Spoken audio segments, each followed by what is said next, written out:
Halo sobat pecinta cerita horor. Apa kabar semuanya? Semoga sobatku semuanya selalu dalam keadaan sehat dan diberi kelancaran dalam segala aktivitas. Amin amin ya robbal alamin.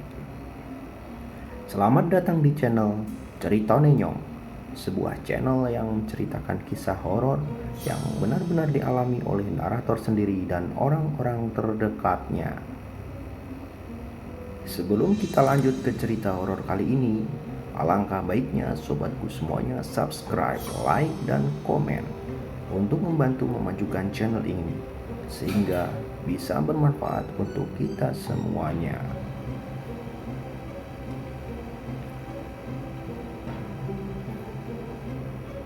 Video kali ini akan menceritakan tentang kisah penampakan head dog atau manusia berkepala anjing di pedalaman hutan Kalimantan.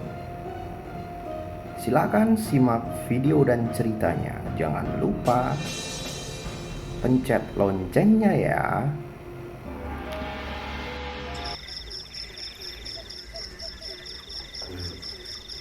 Kejadian ini terjadi sekitar tahun 2012 di pertengahan tahun ya. Saya bekerja di salah satu perkebunan kelapa sawit yang tepatnya di proyek pembukaan lahan di daerah Kalimantan Timur waktu itu.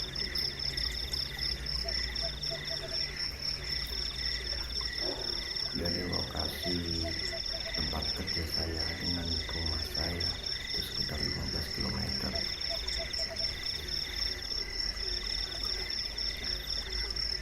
Dan tempat kerja saya belum ada perumahan untuk karyawan. Jadi untuk orang yang kampung sekitar itu ya kalau kerja PP, tetapi yang dari luar daerah mereka membuat rumah dari kayu semacam gubuk seperti itu untuk tempat tinggal. Dan kebiasaan saya setiap seminggu itu ya 2 kali atau 3 kali gitu, setiap malam saya pasti berkunjung ke perumahan orang itu, ke camp orang itu, karyawan itu ya, untuk silaturahmi, untuk keharmonisan suasana kerja dan sekaligus kontrol ya.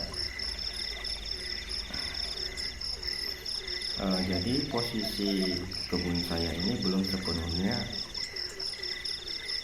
terbuka, artinya sebagian wilayah itu sudah terbuka, tetapi sebagiannya spot-spot, beberapa spot itu masih bentuk hutan, belum dibuka. Itu jalannya, jadi jalan itu sepanjang jalan itu ya ada, kita kadang udah masuk ke wilayah sudah terbentuk kebun, terus kita masuk wilayah juga yang masih dalam bentuk hutan seperti itu.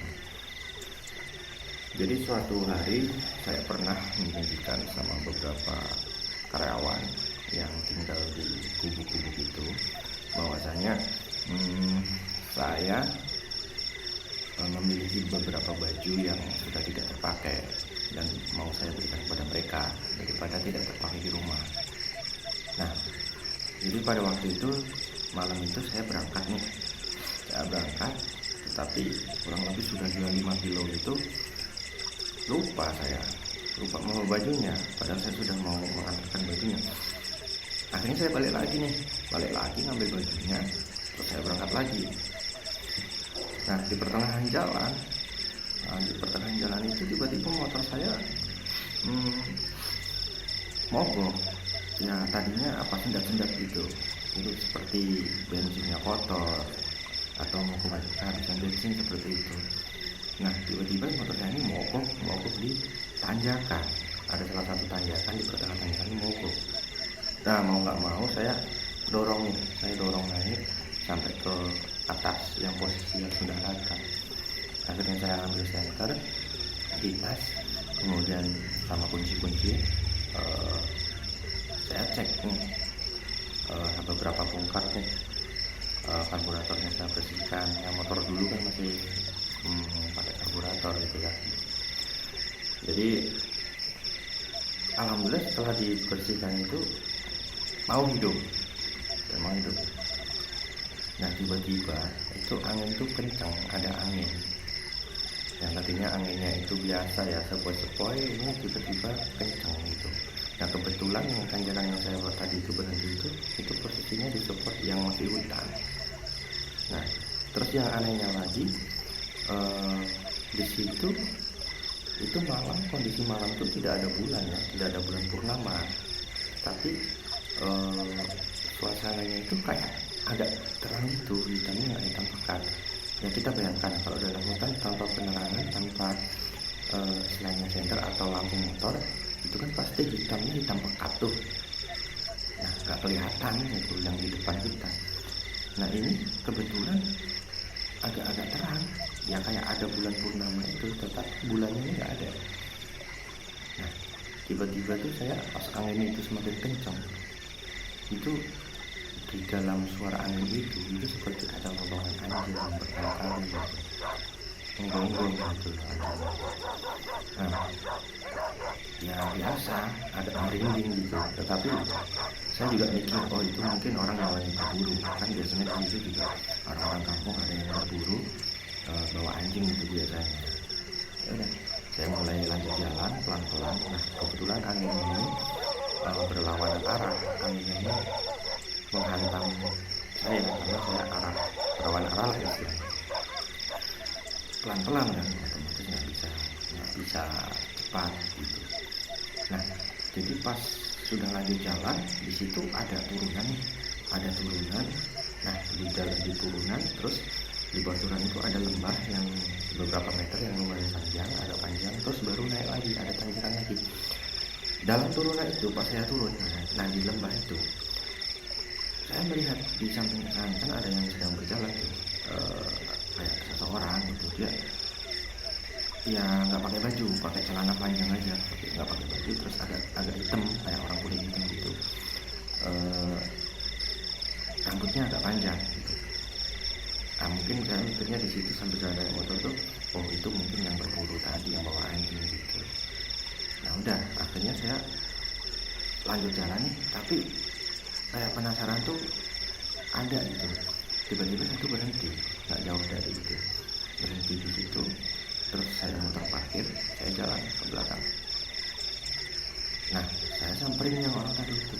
Ternyata posisinya orang itu sudah duduk di pinggir jalan, tapi posisinya itu membelakangi jalan, jadi menghadap ke hutan gitu. Nah saya tanya, permisi pak, dia diem aja. Maaf pak, permisi pak, bapak yang berburu ya, lagi berburu ya gitu. Diam aja. Yang ketiga kalinya, maaf pak, permisi pak. Agak deket saya, tiba-tiba dia noleh. Ternyata itu bukan manusia. Pas noleh itu mukanya tuh muka anjing, kayak serigala gitu. Dan dia sambil seperti yang anjing serigala sedang marah, memperlihatkan gigi dan taringnya sambil kayak ya kayak gitu, seperti apa sih bayangannya. Dan saya kan kaget, saya langsung lari menuju ke motor saya. Udah saya hidupin motor, saya starter, nggak hidup, saya starter berkali-kali nggak hidup. Saya engkol nggak hidup juga. Sambil panik, udah agak menenangkan diri, tapi ya namanya panik ya, tetap ya agak berusaha lah menenangkan diri. Akhirnya saya starter, itu bisa kan, langsung sontak saya kabur kencang, saya melaju kencang, nggak tengok kanan kiri, yang penting saya mikirnya cepet sampai di camp karyawan itu. Nah setelah sampai saya di camp karyawan itu, ke salah satu kayak saya cerita kejadian tadi yang saya alami gitu. Ya saya melihat ini itu gitu. Nah itu dia akhirnya menenangkan saya gitu. Ya udah pak, ini saya tenang dulu pak, nanti kalau memang ini saya antar pulang seperti itu. Ya udah, nah tiba-tiba ada nih karyawan lain nih yang di camp lain itu datang nyamperin saya. Dia bilang, Pak mau pinjam motornya gitu. Loh mau kemana? Mau ini Pak, beli rokok ya. Jaraknya ini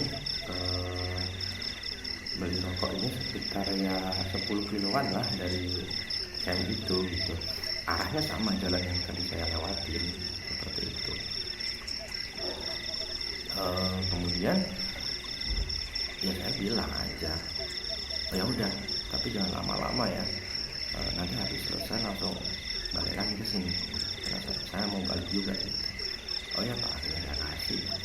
Udah, saya tunggu nih setengah jam, 1 jam,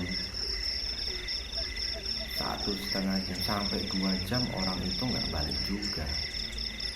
Nah, saya bingung kenapa. Nah akhirnya saya telepon, saya minta nomornya dari yang karyawan saya yang saya datangi rumahnya itu. Saya minta nomornya, saya telepon, nggak aktif nomornya. Ya udah saya tunggu.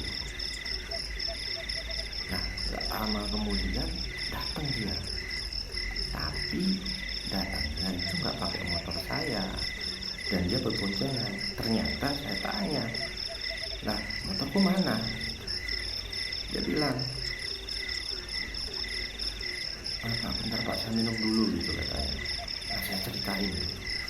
Akhirnya setelah dia tenang, sambil ngos-ngosan dia kan tenang, terus dia nemuin saya cerita. Ternyata di pertengahan jalan ya,